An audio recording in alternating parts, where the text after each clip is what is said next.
All right. Sorry, I had to take out my headphones for a second, so I missed whatever you just said. I was thinking the most fantastic person on the planet, and I'm going to give you $1 million. Oh, that's awesome. You Oh, hear that? Yeah. I heard. I heard. So, I was saying that you do a lot of speaking engagements, you travel a lot around, you're on everybody's podcast, everybody likes to talk with you on the topic of front-end design and animation. Yeah. So I'm really thrilled to have you here with our humble little meetup here in Dayton, Ohio. Get in the in this camera. Everybody else to do. There you go. Get in the camera. I'm just wandering around like Yeah, right there, right there. Get in the camera. You get in the camera. I'm recording a bunch of people. There we go. There we go. I'm in the camera. So, can you give us a little bit of a background about Val Head? And I'll leave it with you to jump into your presentation. Cool. Oh, and I'll even turn my camera on. I just realized that wasn't on. Okay, there we go. It's like something's not quite all there. Yeah. Yeah. So Awesome. I'm Val Head, and I'm here coming from you through the internets from Pittsburgh. But I just got back from AEA Orlando, which a lot of us were escaping early to get away from the hurricane, which is strange. I've never had to leave a conference early for a hurricane before. Wow. So I do a lot of talks around web animation, do a lot of training. I teach a lot of workshops, and then also do some in-house workshops where I like help teams figure out how to navigate this stuff, because a lot of us who do web things, whether it's on the development side or the design side, generally we don't have much background in like motion design or animation or any of those like traditional motion-based things. So when it comes to doing animation well, it's like kind of a scary proposition, right? Like a lot of people are like, have trouble making that connection between like what good animation looks like and making good animation. So that's kind of like my secret mission over the last like year or so, is to help people make that connection and help people figure out how to get their like apps and sites in motion in a way that makes sense and is good. So yeah, as you mentioned, I wrote a book. It's this thing here. It's called Designing Interface Animation. I can't tell. I don't have no idea if it's in focus or not. But yeah, it's pretty fun. And a lot of this stuff is covered in more detail there. And I have a handy discount code for you guys later. Awesome. Thank you. So I'm going to try. Yeah, today will be a little bit of experiment. I've never done like a 90% CodePen presented talk before. But I wanted to show just a couple of slides first to kind of set up why we should care about this stuff. So if this works, I will share my Keynote window, and hopefully you will see some slides. Do you see slides? Awesome. Yeah. Because as soon as you start Keynote, you can't see Hangouts anymore. Okay, cool. So I have this slightly unpopular opinion of thinking that we should use animation more on the web. Like with the whole history of animation, and I think we got into this earlier today, of just the idea of like a lot of the time when you say the words web and animation in the same sentence, people are like, oh, gross Flash, or like, oh, gross stupid banner ads, or like the skip intro era. All of these things that we did before, kind of recognized weren't the best idea. But web animation kind of got a bad reputation through all of those and became sort of a thing we like to avoid, mostly because of what happened in the past. So when I tell people I think we should use animation more on the web, a lot of the times people think that means we're going to end up with an entire internet of sites that look like this. And this is hopefully a video that's playing somewhat for you. And it's a site where I'm trying to scroll to read some content. And as I'm doing that, there's paragraphs like, rotating all over the place. And then when you need to go back to the top because you didn't get anything, it just all happens again in reverse. And it's really over the top, probably not very fun if this is what every single website on the entire internet looked like, or even many of them. It just isn't really a great experience. But more animation on the web can also mean we see more things like Stripe Checkout. And this is just a little video of how Stripe Checkout works. But if you've ever like re-upped your Dribble account, or there's a whole bunch of people that use Stripe Checkout for their payment processing. And there's a ton of animation that goes on here as well. Possibly just as many animations as the flippy paragraph Go Chat thing. But the biggest difference is the way Stripe uses animation and the way they design it. Like they've actually considered it as part of the design, as part of the experience. They found places where animation can be useful for us, the people using the sites, as opposed to just like trying to show off and make fancy, distracting things. And they also, they found that purpose for animation, but they also really made it, match the style of their design. Like their animations, their motion is pretty laid back. It's pretty snappy. It's like, and it really fits with their kind of like clean, subdued design they have going on. Hey Val, quick question. Yeah. Is the slide you're trying to show us have some animation to it? Those were both videos. Oh, because we only see like the slide, but we don't see the actual video going. We can only see the keynote interface. Right. Oh, really? What about that? No, still the interface only. All right, I don't know what to tell you. Sorry. Well, that's probably the speaker notes is what I think we're seeing. No, I don't think so. Because if you're seeing like a list of slides on the left and one slide in the middle, yeah, that's just the keynote interface. I wonder if I can switch to, oh, right. So I can switch it. Wait, let's try this. This might get a little weird, but let's try it. So you probably see everything. Do you see video now? I think so, yeah. Yeah, Yeah. wow. Yes, All right. Okay. There we go. That's our go chat thing.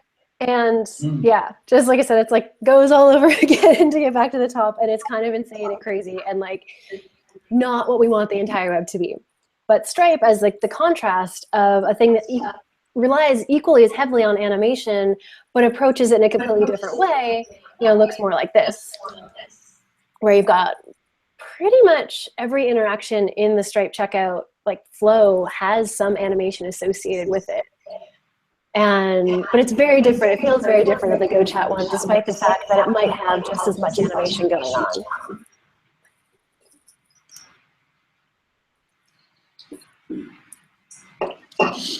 So the biggest difference, like I was saying, is not really the number of animations, but the fact that Stripe has actually like really thought about how they designed these. So if we want like the more animation on the web to look like more like, Stripe and more like this kind of thing versus the GoChat kind of thing, like the biggest thing of why Stripe's animations work so well is they've done a really great job of combining like both purpose and style.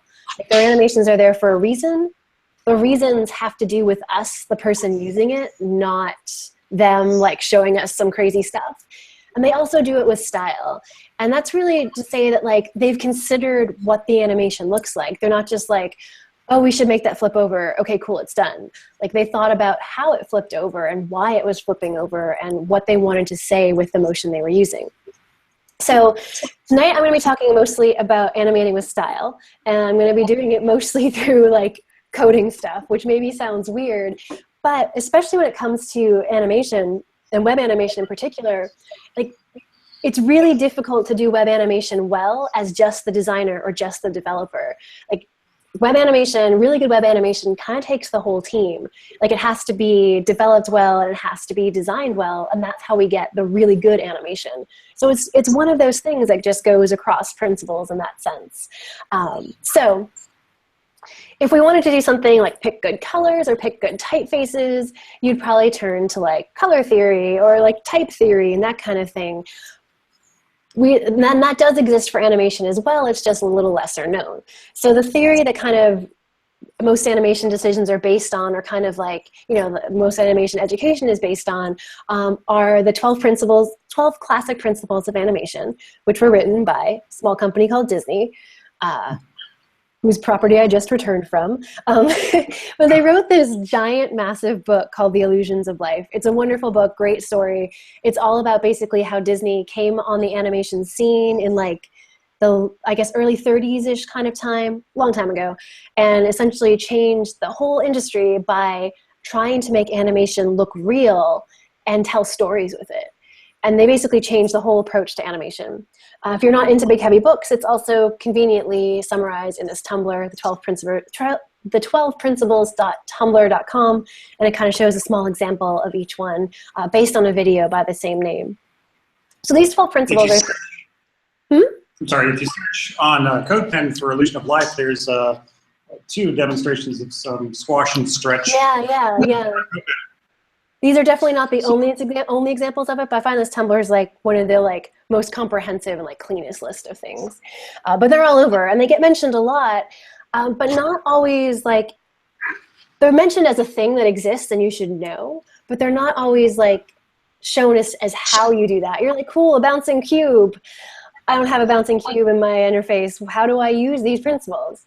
So the biggest thing about the principles, like I think the biggest key to using these principles and really understanding them is that they're not like a list of 12 discrete things. This is actually a picture of the book and the 12 principles just for the heck of it.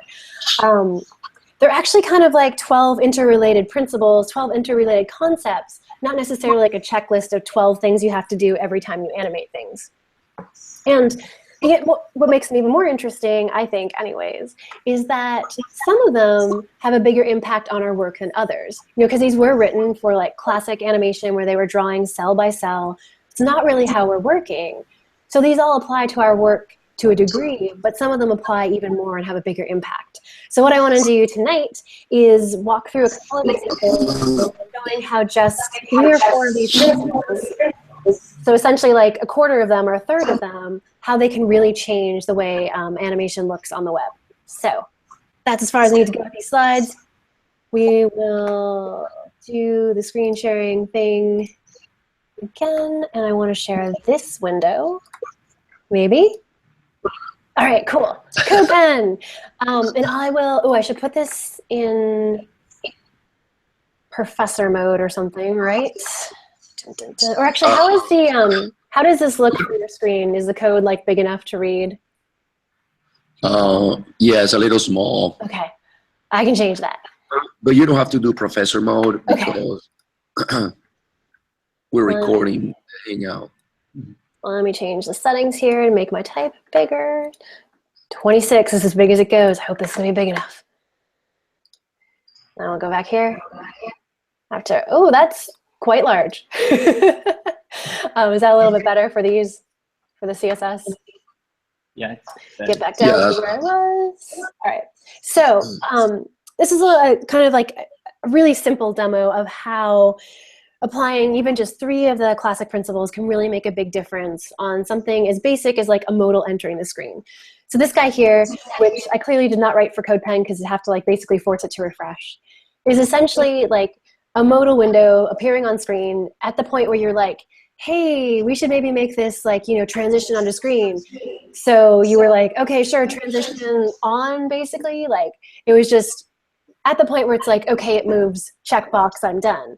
I think we can do a lot more with this just by applying like 3 of the 12 principles. So right now it doesn't really do a whole lot. It kind of just like slides on the screen, has a little bit of a rotation there, but it's basically, its overall mood is just kind of like, here you go, here's your reservation, like here it is. And there's really not a lot more than that. But if you look at the context of what this is, yeah. Could you share the link to the pen in Slack? Oh, sure. Hold on. Let me find, where did I put the Slack window? Dun, dun, dun, there it is. In general, is that cool? Yeah. Are you? Yeah, that's fine. Are you try multitasking? Quadruple tap? Yeah, I have like Hangouts in one browser window and then like CodePen in another because I didn't want to. I wasn't sure what happens if I share the Hangouts window. It's just like, you know, Hangout Inception. So this is what we're working on, but you're not going to be able to see the updates because that's just a straight link. So if you're following along with that link, you won't see anything change until I save it. Right. So this particular modal it's confirming our reservation that we've made at a cat cafe, which is kind of fun and exciting if you like cats. And if you don't, either way, this is like at the end of a sequence of events. You've come to the end, you've made your reservation, you've completed your task, and then this modal is basically just like, hey, here's your reservation, like what else do you want? It doesn't really have a good feel to it, it doesn't really match the design, it's just kind of there. So there's a couple of principles I want to three actually I want to apply to this. I want to apply some timing and spacing. So timing, basically. I want to look at possibly adding some follow through and some secondary action. And those are, all three of those are some of the 12 classic principles. So we'll start with timing. Timing and spacing. It's really the same concept, just with two different names, you know, to be confusing, right? So people say timing, they generally mean timing and spacing. Sometimes people call it timing and spacing. Some people call it timing. It's all good. Timing, by definition, is essentially just how long it takes an animation to happen, how long an action takes to complete, how fast it moves.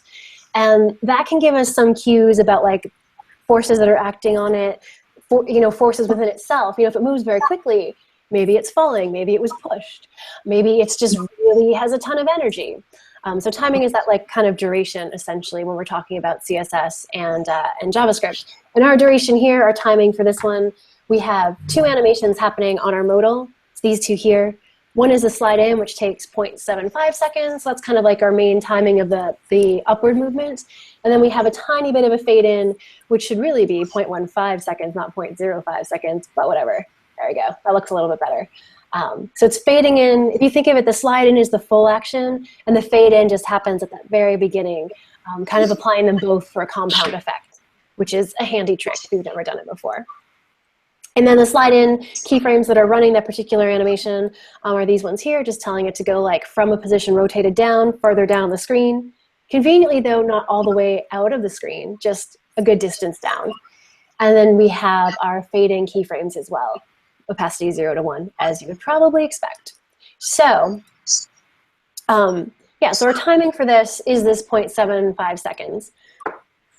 It doesn't seem, it seems maybe a little bit on the slow side, but it doesn't really seem too terrible as far as modals go.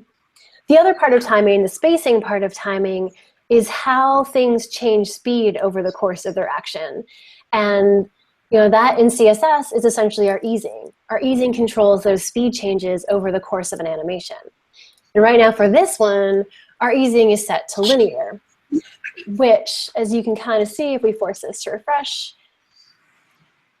it moves at a constant speed for the whole action. It's just like it starts at full speed, keeps going, and then it just abruptly stops, which doesn't feel very natural, does it? Like, it doesn't look very natural when you think about it.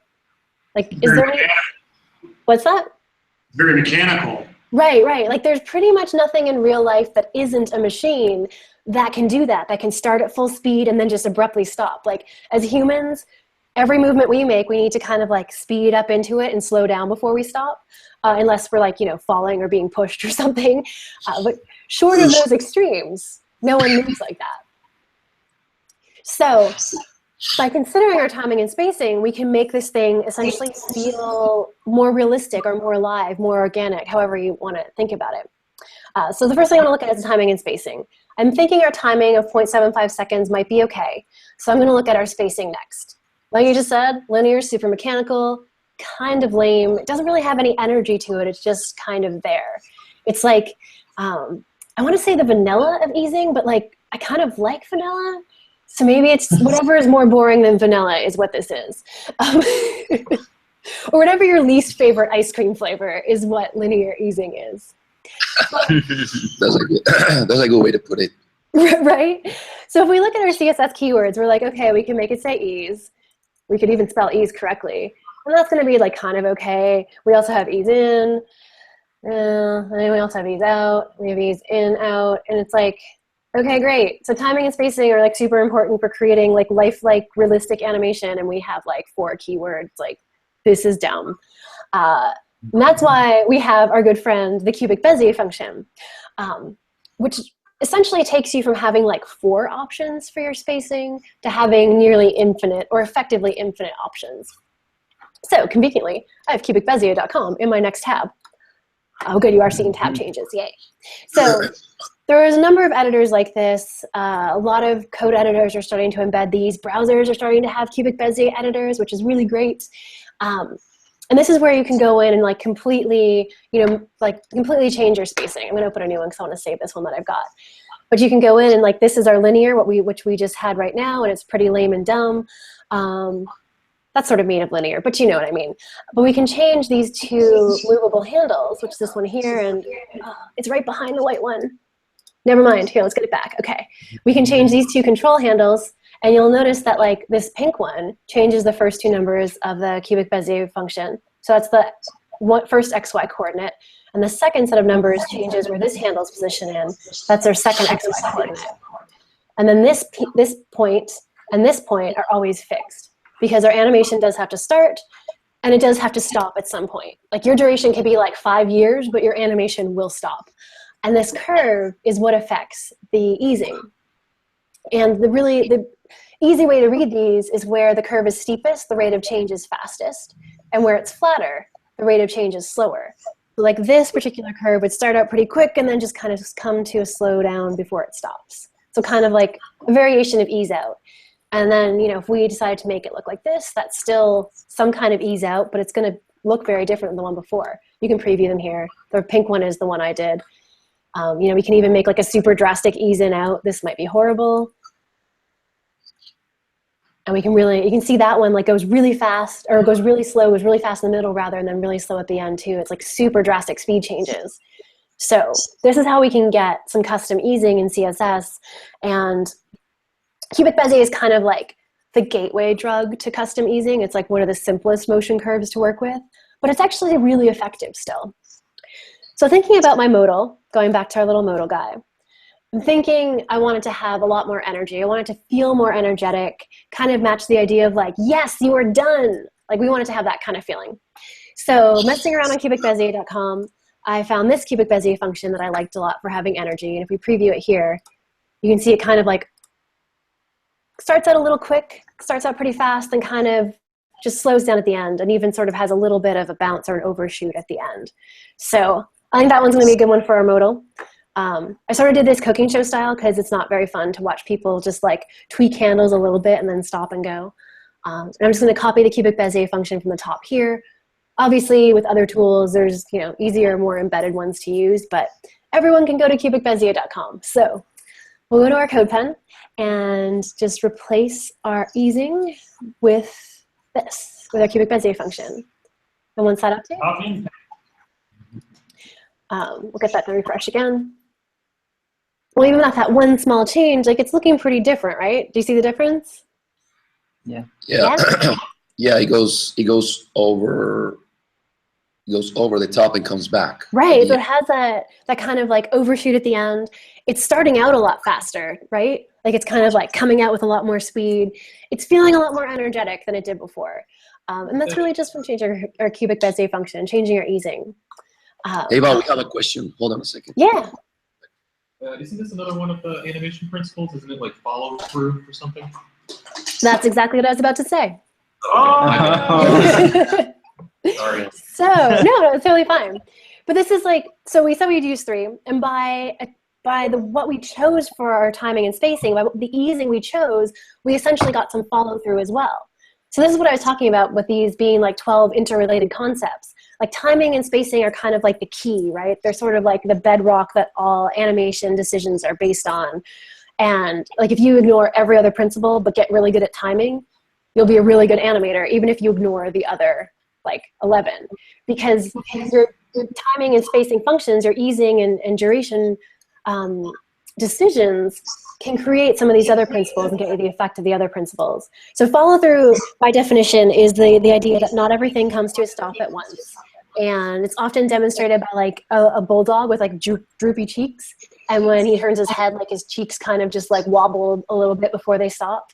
But for things that are less bulldog and more interface, which is probably most of the things we work on, a lot of the time follow through just kind of manifests in being like overshooting that position. And it's the same idea of like having so much energy you just can't stop in time. Creates a higher sense of energy. Just generally makes things seem a little bit more lifelike and fun. And usually the biggest thing it does is create that increased sense of energy. So by choosing a good cubic Bezier function, we got 2 principles. And the thing that makes this cubic Bezier function have follow through is the fact that it busts out of that graph, right? One of our positions here is over 1, which means our blue handle is outside of the graph. If it was down here, it would be like below 1. As soon as it goes up above 1, it means we're out of the graph there. Basically, there's other ways to get the curve to go out of here. That's the easiest way to get follow through. You can also add like keyframes to your animation, like one pass and then one back. There's lots of ways to do it. This is kind of the easiest way. And I felt like being lazy for this demo, so that's how I got it. So we got some more energy. It's looking pretty good. Got those 2 principles in there. Got follow through by thinking about our timing and spacing, our duration and easing. But there's one other one I want to apply to this. Because right now, like our modal's moving in. It's got more energy.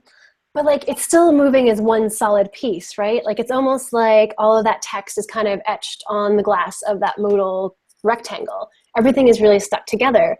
And if we think about the way things move in real life, it's like pretty rare things are that rigid, right? Like if you're walking down the street, you aren't like having your arms like, you know, stick stiff on the, you know, to your sides. They're like moving, and they're moving differently than your legs. They're moving differently than like the central part of your body. You know, things tend to move at slightly different rates, and more than one thing tends to be moving. So I wanted to try to get some secondary action in this. And kind of the biggest way, or one of the main ways we see secondary action is kind of in like illustrative animations. Like if you think of the Twitter like heart, when you like a tweet, the heart scales up, but also a bunch of little particles come flying out to make it like a super big tweet liking celebration. So that's a pretty popular way that secondary action gets done, kind of like this illustration bit. And as fun as it would be to make like particles come exploding out of our modal, I think that would not really be in good taste in this particular case. Like I think that would be going into GoChat territory of like random particles. You know, like this is an event, but it's not that much of an event.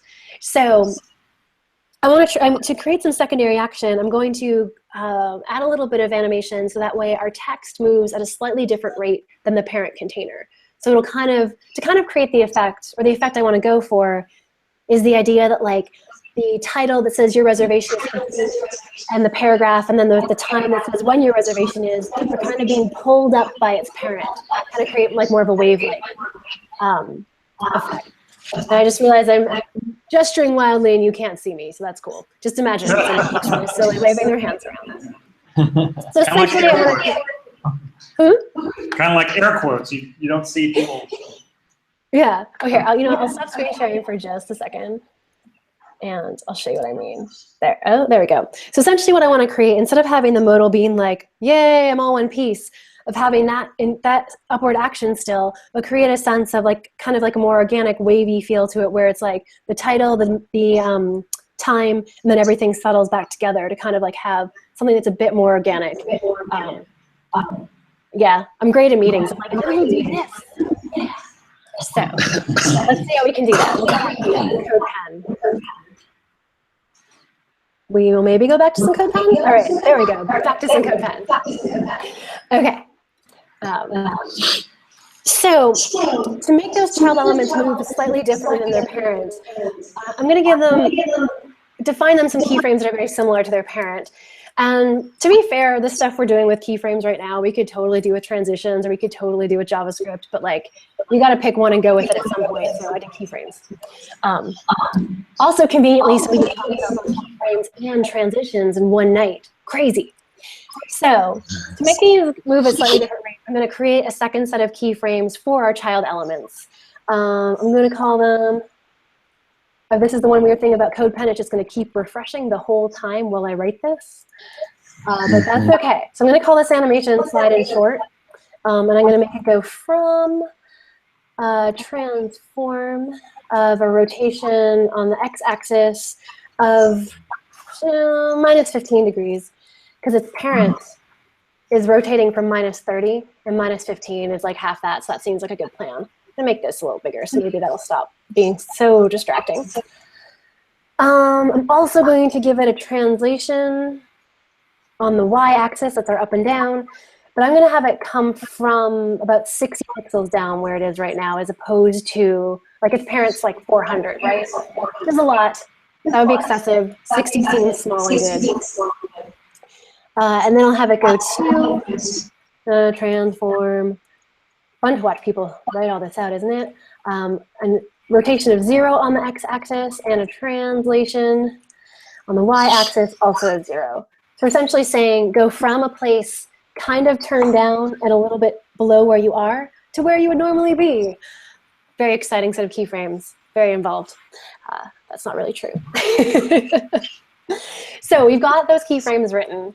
Have any of you done a lot of like CSS keyframe animation before? Yeah, Yes. some. Okay, so we've got our keyframes Yeah. written, but they won't do anything until we like tell some element on the page to use them. So that seems like a good next step. And I'm going to use a slide in short on our child elements. I happen to know that the title and the paragraph are an H2 and a paragraph because I made them. I guess we could look in the HTML to see them too. And so I'm going to apply the animation of slide in short to them. And I'm going to give it a duration of 0.3 seconds because that's short. I'm going to make it also delay by 0.2 seconds. So that way it starts a little behind the parents to get that kind of dragged up feeling. And I'm going to give this some easing of ease out, which is a Sass variable I have a little further up in my CSS right here. I picked a cubic Bezier that I liked as a custom ease out. I'm using it there. And we'll give it the fill mode of both. And to really make it match its parent, we're also going to give it the fade in animation. So it has the same stuff as its parent, 0.15 seconds. Make this one ease in so I can show off and show you that I know how to make 2 Sass variables and fill mode of both. And we'll see like, we get a preview of it as we're doing it since it's just updating constantly. So we can see that having that kind of like, it almost looks like it's a little behind the parent because we have this delay and because we have this fill mode of both. During that delay, it stays down a little bit as if it's just like a little hesitant or something. So to create that kind of a bit more of an overlap, a bit more of an organic feel to the secondary action, we'll apply this animation to the ticket info as well, which is our like 2 p.m. Saturday, October 8th little section there. Just for kicks, I'm going to copy and paste this because it's just going to update all the time anyways. The surprise is ruined by CodePen. But what we are going to do is change our delay to 0.3 seconds. Oh, I didn't delay my fade. This has to delay by 0.2 seconds too, so it matches.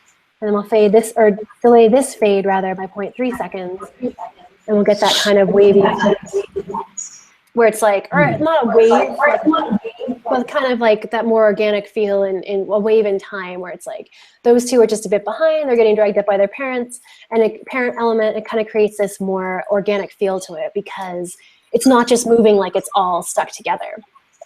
The other interesting thing is when we have that, the secondary action kind of accentuates the upward movement as well as the downward action at the end of that. So it kind of guides your eye to look at that make another reservation button more so than it did before.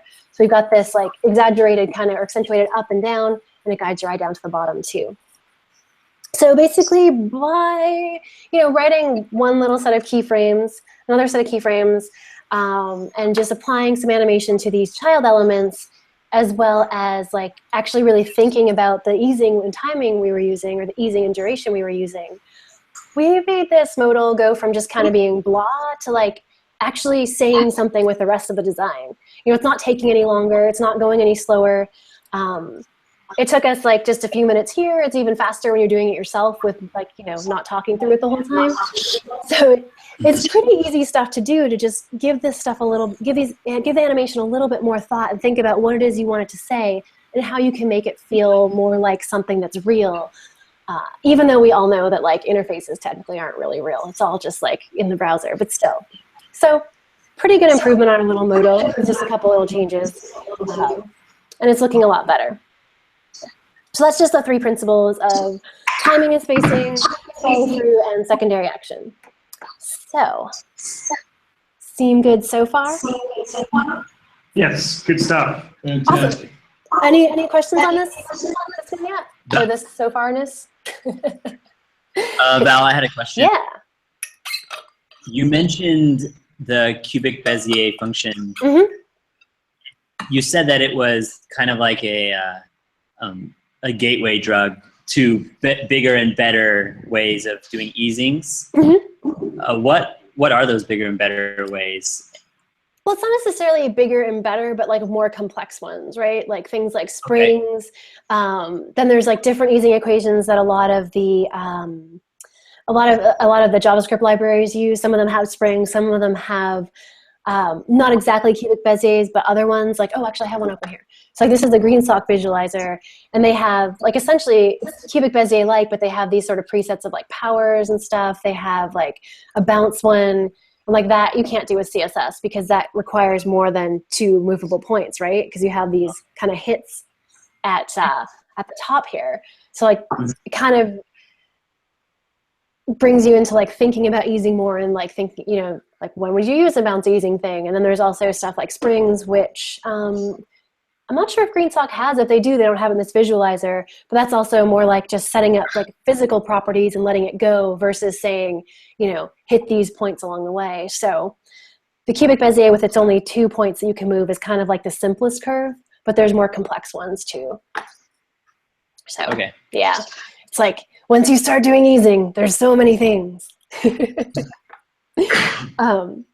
So how are we doing on time? Are we still good for like one more example thing?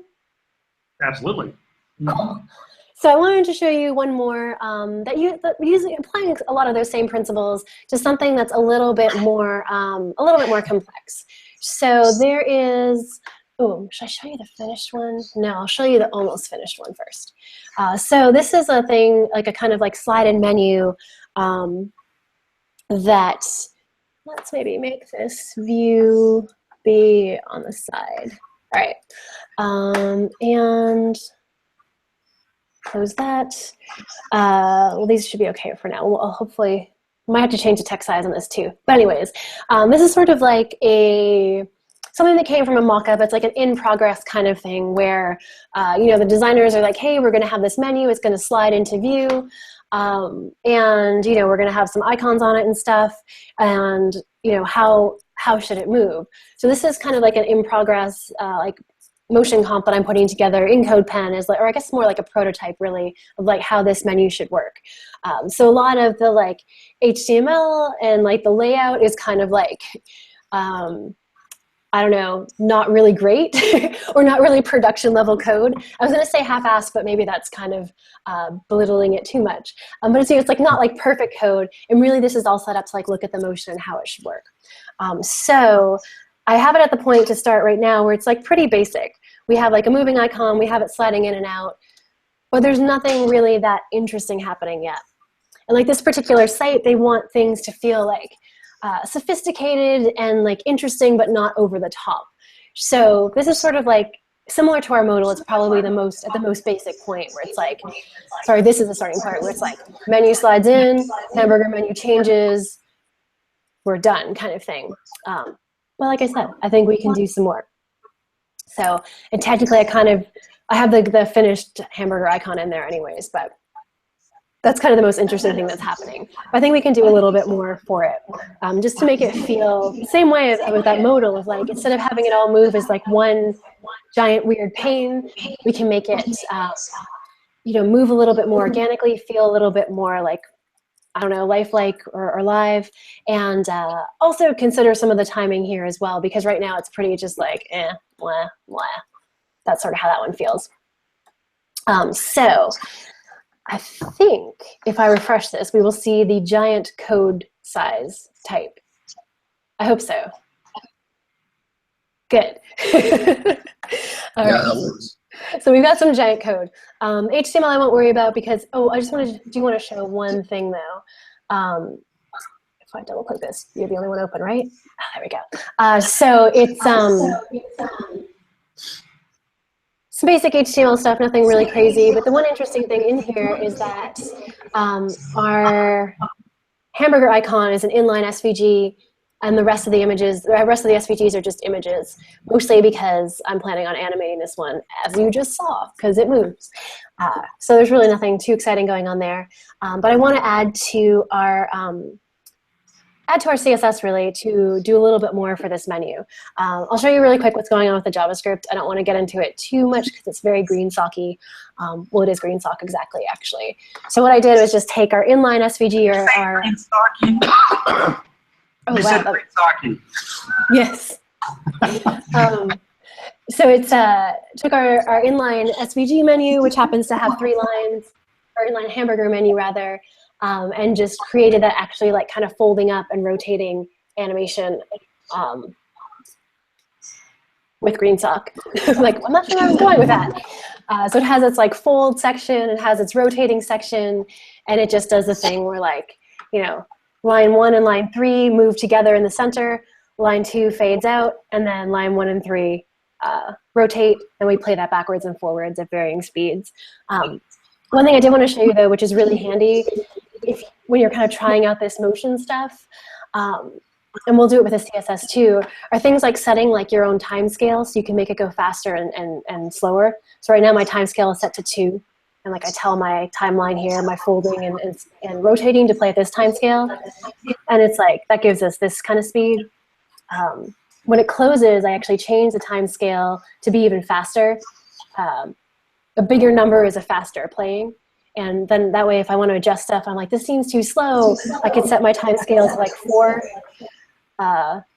This might be awful. And then my menu's like moving twice as fast. Let's see if we can get it ridiculous. Let's make it like 8. Pretty fast. So put it back on top. So doing little things like that can make it easy for you to kind of test out these things. Because a lot of this stuff, you know, like the timing and the easing especially, it's like there's no like one right answer. It's subjective, like many design things. And you sort of like, you have to play around with some options to get to one that feels right. So setting up these quick little variables for yourself totally helps. But anyways, let's get to some CSS to make some things happen. So we have our hamburger menu doing its stuff. We have a whole lot of absolute positioning going on because this is just kind of like a mock-up. The idea is once we get the motion working well, we'll transfer that into the actual like page templates. But this is kind of a nice way for like me to mess with the motion. Well, the you know, like actual front-end devs can build templates that they're happy with, and they don't have to have me messing around with it, which is kind of nice. So right now we have the way our panel will move. We have it set. We're transitioning our panel. Our panel is called panel. My naming conventions are like really complex, as you can tell. That's the fun thing about working on like prototypes is you can call stuff whatever you want, like panel. So it's just has a transition set on, and the transforms are all going to take 1.5 seconds. And its beginning state, it's translated 100% on the x-axis out of the way. Convenient, this is one of those places where the fact that transforms, the percentages are based on the object itself is really handy, because I want this to be all the way out of the way, 100% of its width. So I'm like, yes, this is great. And then its end state, basically when our panel has the class of in applied to it. I got a little like Sass-tastic on this, so sorry if that's not your thing. When the panel has the in class assigned to it, our panel will translate to 10 pixels away from its normal state. And I did that for a reason, which I will reveal now. In a similar way, oh, I didn't save the cubic Bezier tab for this. Well, I'll just type it out. So right now our transform is just set to like go in, and it's using the default easing of ease, which is kind of lame. And just, not that it's really lame, it's fine. Ease works, it's a generic ease in out. There's really nothing wrong with it. But I kind of want this to have a little different feel than that super even, like ease in out, basic ease. I want it to have still a pretty smooth feel. Like I don't want it to have the feel that our menu had where it's like really going over. The feel I want for this one is probably more along the lines of like, we want it to be maybe just a tiny bit over, and you know, not crazy over, not overshooting like a crazy amount. So maybe we do something like close, like a 70-ish something, and just like a little bit over of this 1.2, and then this might actually be kind of okay. Maybe we'll do something more like this, so it's like kind of you know, we probably want to curve, well, maybe 28 or something. You know, maybe more like that. So we'll have like a fast ease in. It'll like start fast, or and then ease out of the motion, slowing down at the end. But it's not as drastic as our as the modal we just had that we wanted a lot of energy. This is like a smooth motion, but nothing super crazy. And And when you deal with enough cubic Beziers, you will totally start talking about them about this too. So we'll go to this is the tab we're using. I'm gonna just apply that, say transforms, take 0.5 seconds, use this cubic Bezier. We'll see how that looks. Not terrible. Maybe we want to make this timing a little faster, like 0.4 seconds. That's looking a little bit better. A lot of just clicking in this menu over and over again. So that's not looking too bad. We can leave it like that. One thing I like to do a lot of the time is like create a variable for my duration so I can make them all based on each other. So like make a variable like that. And then this is bad form, but just so you can see it, we'll make this equal our our 0.4 seconds. And that way we have this duration variable in the same way. Like if we wanted to make it really fast, we can change that duration to 0.2. More effective when there's more than one animation, but it's pretty handy. So we'll leave that at 0.4. Things are looking kind of okay, but I want to do something much like we did with our modal. I want to do something with these like child elements. Like I think we could get some nice overlapping action here, like some offsets. Kind of similar to the secondary action we created in our modal. I mean, really that was secondary action. You could also call it overlapping action. But this one I want to make it more of a proper like offset overlapping action. So I'm going to set some styles for this list here, which happens to be our panel list LIs. Pretty, I don't know, I wish I came up with like fancier names for things now. So we set our transition for our actual panel, and to set up a little bit more in its beginning state, I'm going to give its panel list, the LIs, a beginning state as well. So I'm going to have them start with a transform of a translation. Oh my goodness. It's really hard to type things like transform and translate after a day. After 6 o'clock, it gets weird. I'm going to have them, their starting state be like moved over 5% to the right. And that's 5% of their own width. Which means they'll all be coming from a slightly different destination because they all have different widths. So maybe we want to do something more like 20 pixels to make them all coming from like 20 pixels away from where they would normally be. That's the kind of catch with using percentages and transforms when you have things of different widths. We also want them to start with an opacity of 0, so they're going to kind of fade in one at a time in an offset sort of way. And then for their end states, we are going to have, we'll do the same thing. So when they have, so this state here is like when they're hidden, essentially when they're off screen. And then when the class of in is applied to our panel, we will make them look a little different.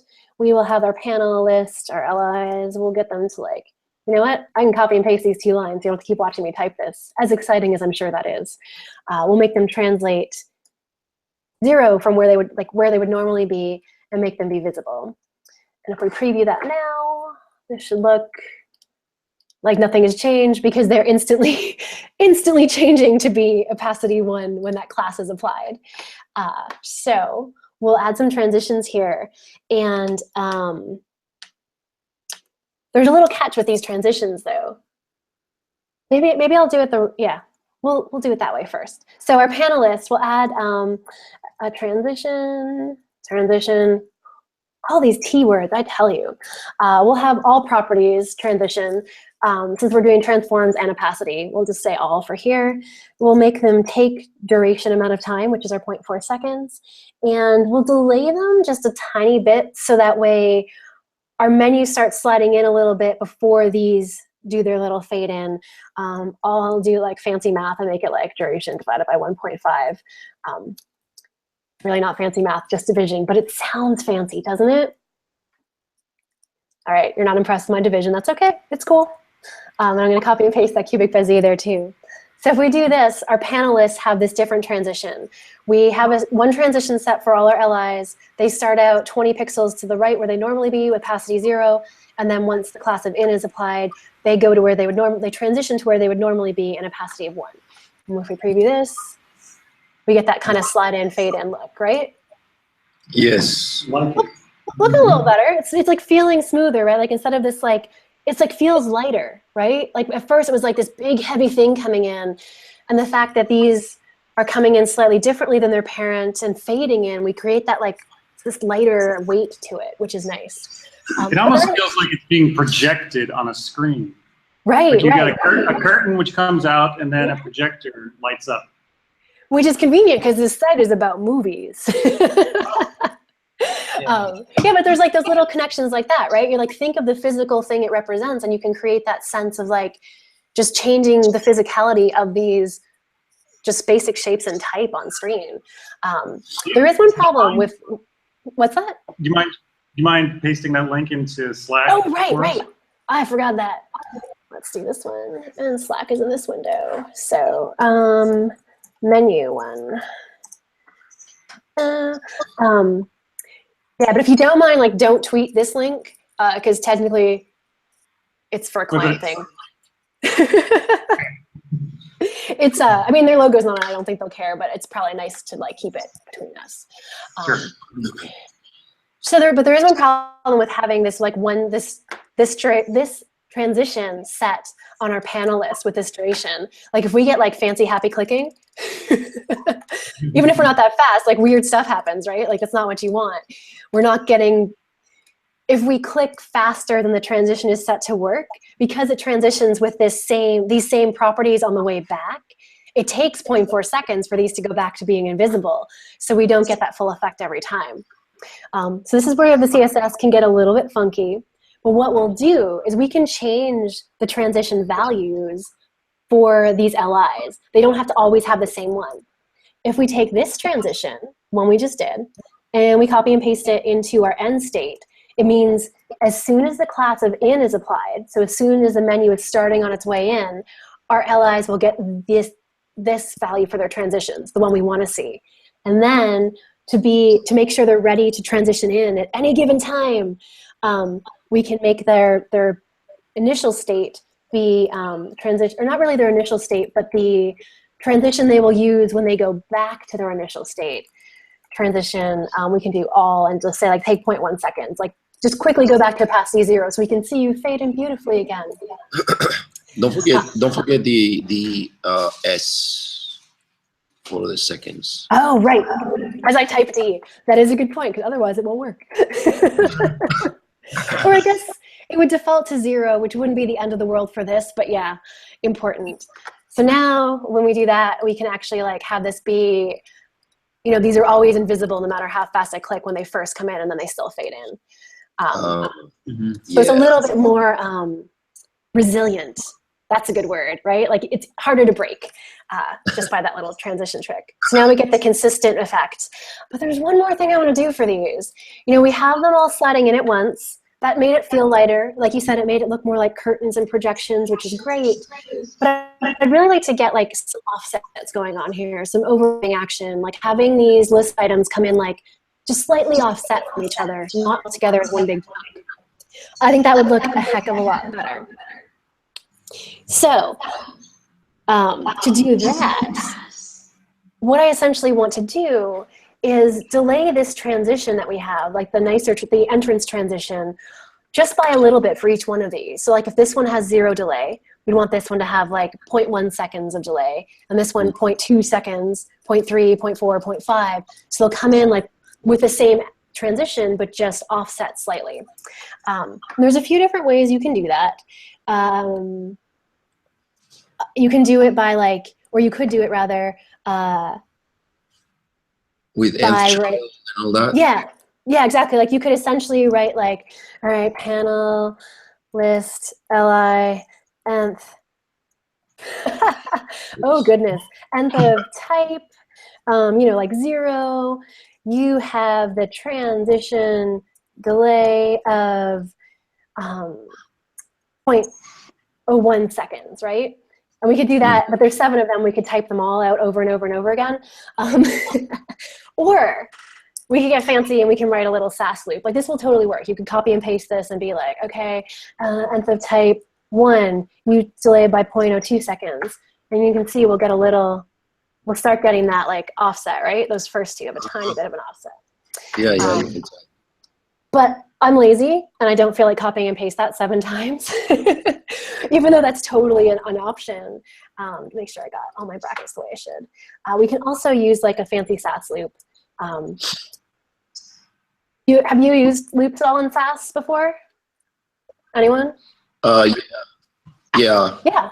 Cool. All right. So this one seems super crazy. For some people, they're like, "What is that?" But they're like the best things ever for these like delays, because we can write a little loop in SAS. So we can say like for the variable I not 1, we'll just be like super simple from 0 to 7. For those things, take our panel of the nth of type. Whew, there's a lot to type out. Of the number You have a typo. of I. You have a typo on nth. Aha. You said not again. Here, let me finish this little guy. We'll get our I in there. That's nice in brackets. We'll do nth of type. You know, sometimes I wish CSS would just like know what I meant. Like, obviously I meant nth of type.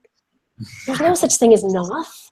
So that's like nth of type, and instead of putting in like a digit, we say the number of I, essentially. And SAS is like, put more brackets in. And we're like, okay. Have you been using the CodePen autocomplete? You know what? I don't think I have that turned on. I was just thinking about that today. I was like, why is it not auto-completing? But I think I need to trigger it with command bar. You start typing and you press command bar and then the list. All right, let me try it. So I'll do command bar. Oh no, that's going one pass away. I know in Windows is control bar, but I don't know in Mac. Things are happening except for that, so we'll just type it out longhand. We'll assign a transition delay to each of these, and we'll make it like half the duration plus fancy math. I don't know why I call this fancy math. I'm like, it's totally fancy. It's great. It saves me so much typing. Of like I, which is the number, so that'll go up from like 0, 1, 2, 3, 4, 5, 6. From I times for each one, we'll add 0.05 seconds. So like not even a tenth of a second. And so basically our transition delay is half of our duration. So that way we know our main pane is coming in, taking duration amount of time. So that will start with a base of half that time. So they'll all be kind of delayed by the same base. And then we'll add I times 0.05. So each one will be delayed just by a little bit longer, but the minimum one won't start at 0. Its delay will be half the duration. Mm-hmm. So assuming I typed everything correctly, we'll find out in a second. When we open our menu now, we'll get that kind of more of that offset feeling. And you know, we could say like maybe that's too fast. Maybe we want like each one to be delayed by 0.1 seconds. Maybe that's too slow. Maybe we want like 0.8. I'll stop after this, I promise. You're like, maybe that's a little bit better. You can kind of play around with things like that. And we can even go back up to our duration and say like, hey, maybe this is too slow. Maybe we'll try, maybe it's too fast rather. Maybe we'll try 0.6. It's also really great for getting a better look at your work while you're doing it. If like things look a little funny at full speed, you can be like, let's make our duration like 3 seconds. Yeah, and then you're like, whoa, okay, things are kind of working. Like it starts falling apart pretty fast. But it's a nice way to get a look at what you're doing. So being a little bit mathy with those loops and variables can help. And we've created this menu now that like has a very different feel, has a different sense of energy. It's not as like energetic as our modal. It's not as like in your face and poppy in that sense, but it moves, you know, in an intentional way. And we've made it feel a bit lighter by breaking up how the main panel and our child elements came together. We created that like offset motion or that overlapping action to just kind of make those feel a little bit more organic and a little bit more light. So yeah, so that's pretty good improvement on this one too, I think, of just going from that basic one to this. Of course, I didn't save the starting point, so we'll just have to remember. But yeah, so that's the kind of thing of you know, applying these principles. Great. You know, just applying, even just like we did when we got like, technically we did like 3, because overlapping action or offsets is technically part of follow through. It's follow through and overlapping action, kind of the same idea, right? Like that things are slightly offset. So it's really only 3 principles kind of applied in a couple different ways, but that's like 3 out of 12 that made a huge difference on these 2 like fairly basic animations, like the modal especially. I guess this one, you know, with the little hamburger icon, it's a little bit fancier, a little bit more involved. But really, you know, like, you know, these principles can improve animations from really simple ones to really complex ones just by, oh, there we go, now I'm not screen sharing anymore. You know, just by kind of thinking about what it is you want to move and how these principles might apply to making that happen. So that's pretty much it for the demo thing. Oh, I wanted to show you one last, wanted to give you this. So, oh, any questions first, actually, before I do this? Have you ever had anybody ask you, or they were critical of adding animations because they didn't want to add any additional overhead on the clients? And what's your argument with that? Overhead in what way? Like performance hit, or like? You just say, well, we don't want to do animations. We just want to go with our default modal, because if we start adding animations, it's going to open up the whole pathway to a month from now. We're going to have a performance issue because all of our developers are starting to animate I mean, I don't agree with that, but I can hear somebody saying that, where they're saying we don't want to get too involved with animation because it's going to add additional overhead as far as latency or slowness. Or what's your argument with that? Well, I mean, like all of the design elements or all design things, like you wouldn't let all of your developers pick like 50 different shades of blue, right? You'd be like, this is our blue. Like a lot of that has to do with like communication and just kind of treating animation as a design element, as like a part of the design system and not a thing that like everyone can mess with. Like, you know, if you have your branding colors or your branding typefaces, every developer can't go pick a new typeface. So you kind of want to treat animation that same way, of keeping that kind of control of like, here are the things we animate, this is why, you know, we think this is what we do. But also from like the straight up performance aspect, like especially when it comes to CSS animation, there really isn't much of a performance hit unless you're like animating like 500 modals at once. Like the performance factor when you're sticking with things like transforms and opacity and everything is pretty light. I think more of the times it becomes like a tastefulness factor before it might become like a literal performance factor of like, maybe we don't need 10 things on screen moving. Maybe that's not a good idea. So yeah, we need to have blinking text and scrolling markers like that. Another question for you. Yeah. To tie it into CodePen, prior to tools like CodePen, either you'd have a local test environment. Did you find yourself doing the whole iterative process not a lot harder to do with this type of testing and animation? With CodePen, it just makes it so easy. You just, I mean, you were saying that it's just refreshing as you're doing, and that's part of the what makes it really nice with CodePen is that you can just make little micro adjustments, and you get to the destination faster. And I'm thinking of like 5 years ago that you might not have had the tools that you have now. Do you find yourself using CodePen or other tools like that and getting to the destination faster because of them? Yeah, a lot of the time. I mean, I use it a lot in workshops too to demonstrate things. Though sometimes when you're talking about animation, the fact that CodePen kind of like constantly updates and has its own transitions can get in the way as you're doing it. But for like prototyping stuff like this, and it's been really helpful, especially when like working on site with clients or working with like in-house developers. Like I can go work with a client where we can all put our stuff on CodePen and we can all share it really easily. And I don't have to be like, you know, all set up on their GitHub or whatever else crazy, you know, everyone's various build situations. Because some of them are pretty intense, and it's like we can just do this on CodePen to sort some things out quickly. It's also really good for like design reviews too, because you can be like, I have 3 pens to show you of like 3 possible directions for this. You know, it's not always everything we went through today was all kind of like me deciding what it should be. But if you work on a team, you don't always get to have the final say. So I found it really helpful to like go into like design critiques or design discussions with like, here's 3 variations of motion, like 3 different pens of how 3 different ways this thing can move. You know, just have it open in 3 different tabs and be like, here, try them out. Here's why I made this, you know, here's the rationale behind each of them. And they're like all right here to just actually see. Which makes it so much easier than like just talking about it, because you never know, if you're just talking about it, you never know if the person you're talking to is really understanding it the same way you're trying to like describe it. So, but you do such a good job with describing with your hands, and you'd rather do it in CodePen than do this. Usually both. It's a combination of both, like especially like if you're in the room with people. So, yeah. So how does hardware acceleration play into this? Is there any? You're gonna have to say that again. Ask that question. Hardware How does acceleration?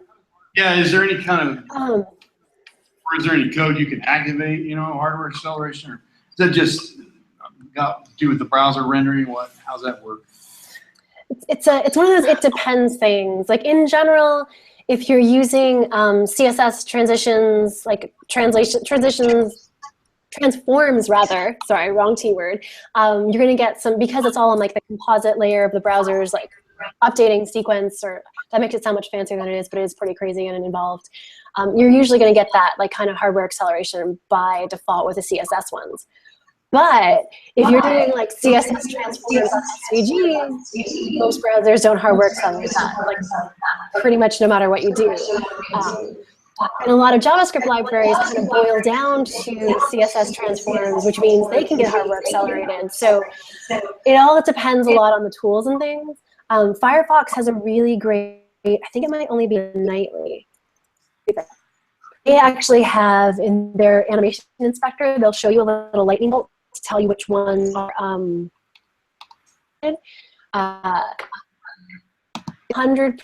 accurate, but it helps a little bit. Things like the you know, like translate 3D hack technically still work, but browsers are, they keep saying that's never what it's intended for, and eventually one day it won't work, but it seems to still work. I just find like sticking to those CSS properties as much as you can tends to help a lot. Let me see if I can pull this up. Anybody else have a question? Another one, whenever she's ready. Yeah. You ready for another? Yeah, let's do it. I was just trying to pull up the inspector, but let's see. Go ahead. How do you shut off animations for users and devices that can't handle them? Well, it depends. So for devices and things that can't handle them, for like if it's like, you know, a lot of the time some older Android stuff are the things that like try to interpret them but can't do it. For that kind of thing, you'd have to do like device sniffing stuff, basically browser sniffing. There's also the idea of who was, I think it was The Guardian that calls it this, somewhere in the UK, where they call it the cutting the mustard test, where you kind of like test like, do you have these capabilities? Do you have JavaScript? Can you do that? If you do, I will give you these animations.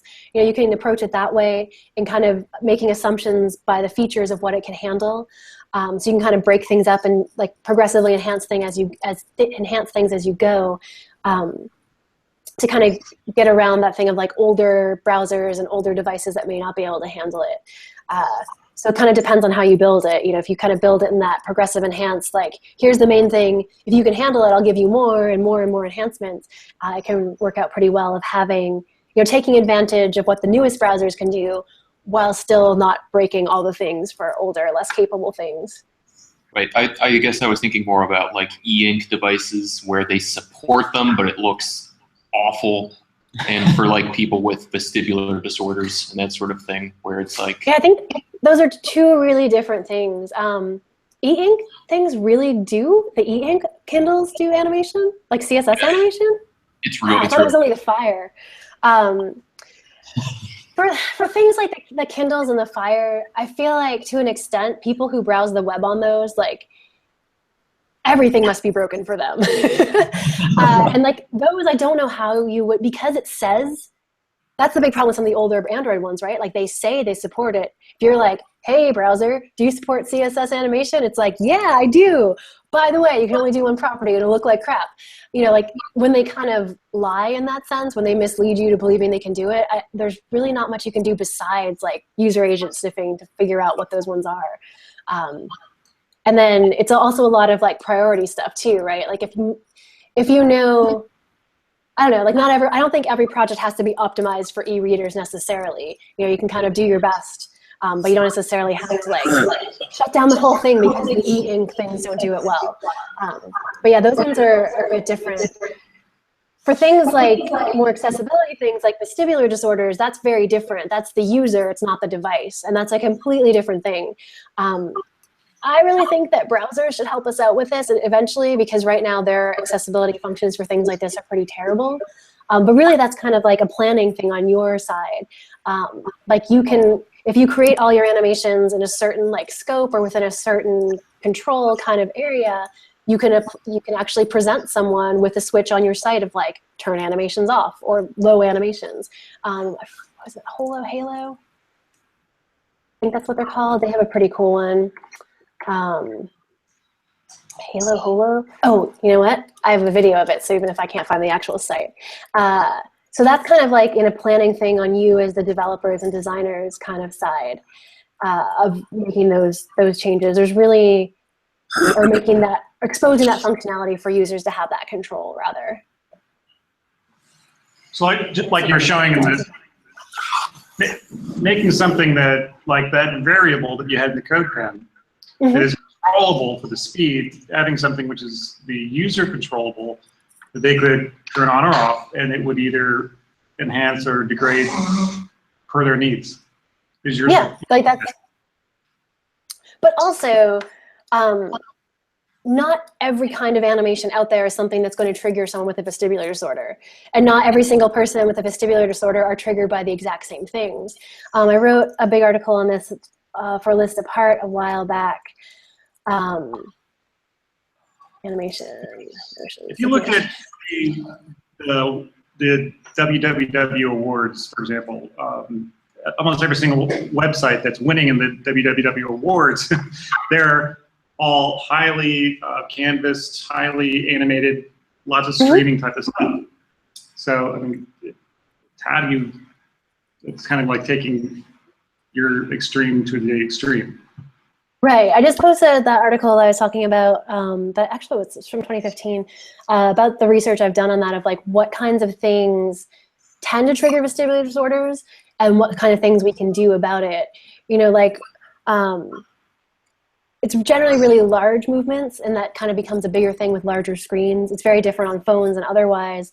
And yeah, those super showy sites probably are not very good for people with vestibular disorders. But also those sites are like basically made to show off. So I feel like there's also that sense of like providing context. Like if one of those sites was called like super spinny awesome WebGL world, anyone with a vestibular disorder is probably not going to click on that link. But if that site was like super important news article you must read, you know what I mean? Like that would be sort of misleading. Like I think it has to do with the context as well. People who are very sensitive to these things do try to avoid, you know, they know what they can handle and what they can't, and they have that, you know, they know themselves and what is okay for them and what isn't. And from some people I've talked to, like things that are okay one day, like maybe they're just having a bad day and they just like can't look at anything. Other days they might be fine on some like minorly animated, like those kind of showy sites, and other times they might not be. And a lot of it has to do with knowing what they're getting into. You know, like if they click on a New York Times article and it's like a giant 3D spinny globe and full screen wipes, that's going to be a problem for them, because in part because it's so unexpected. So I think a lot of it has to do with us kind of providing that context. And then when we have those things that maybe would affect people, creating some way for them, like giving them control to either like turn it down or turn it off, similar to the way like iOS has the like reduced motion settings and stuff like that. We need to kind of take that responsibility as the people building things. Not everyone does, but I don't know. even with like basic accessibility things, not everyone does that either.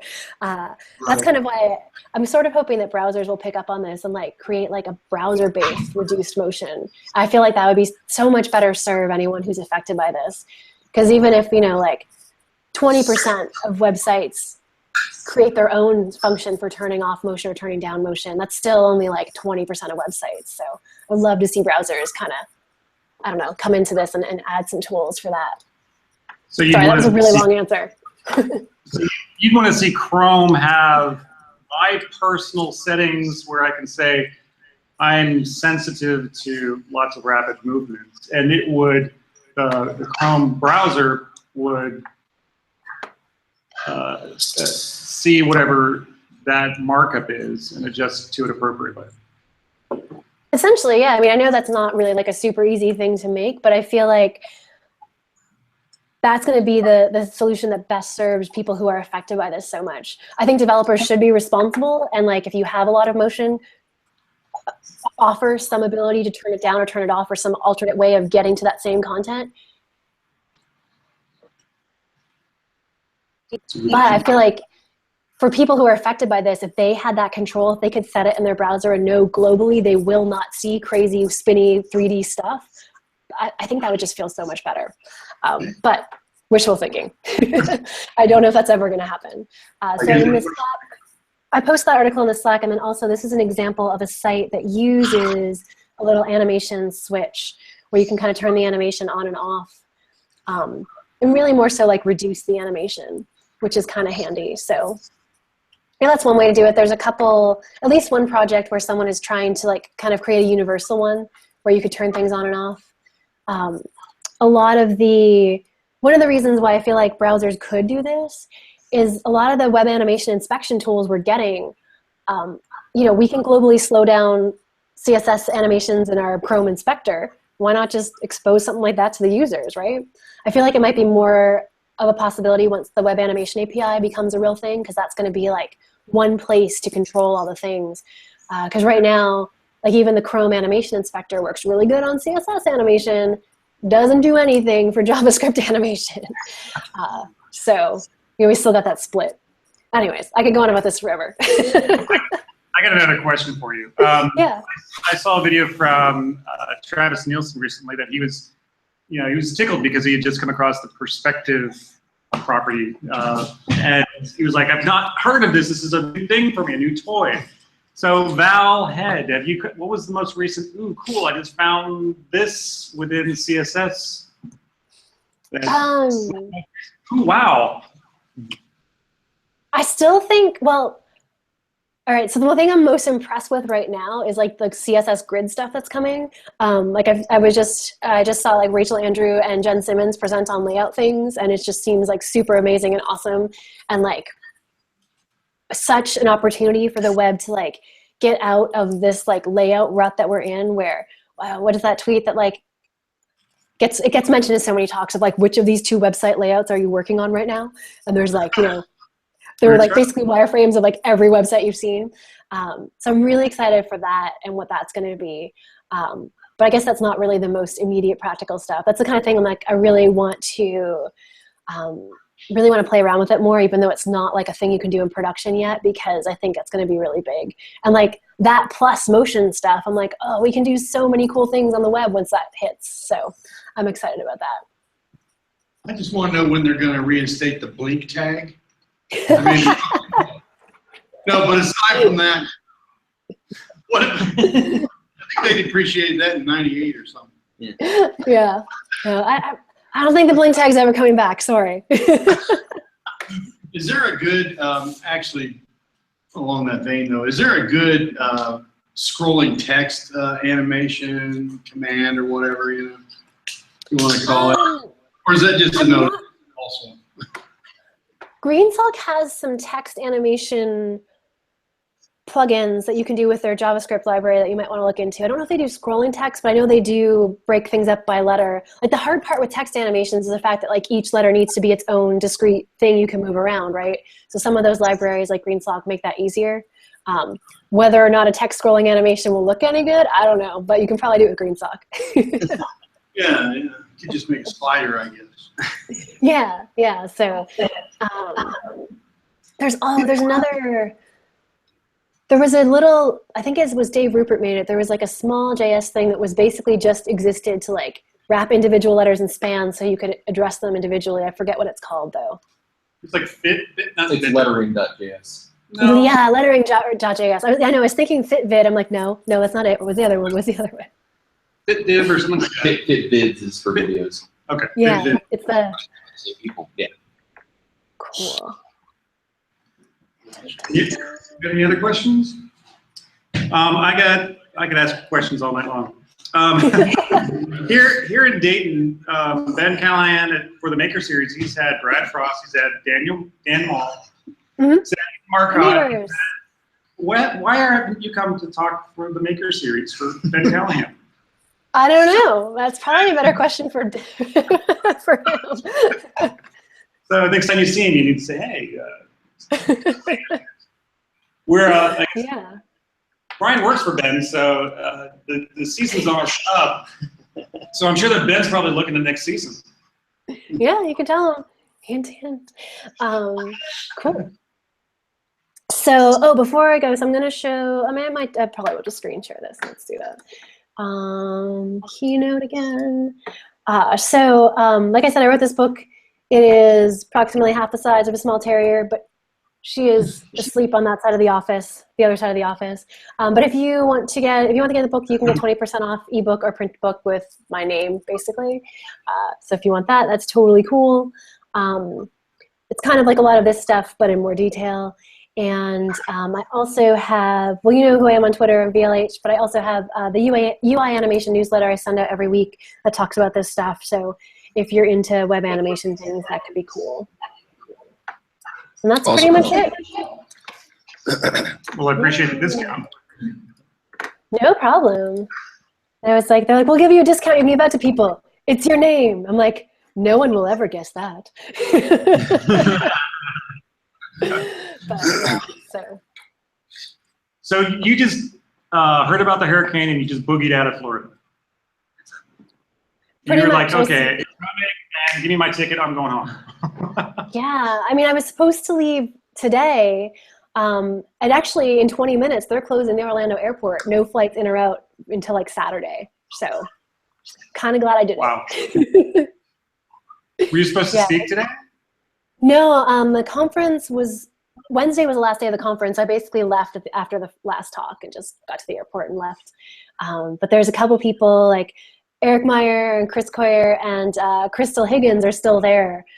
They didn't leave on Wednesday, so they are all stuck there till Saturday. Wow.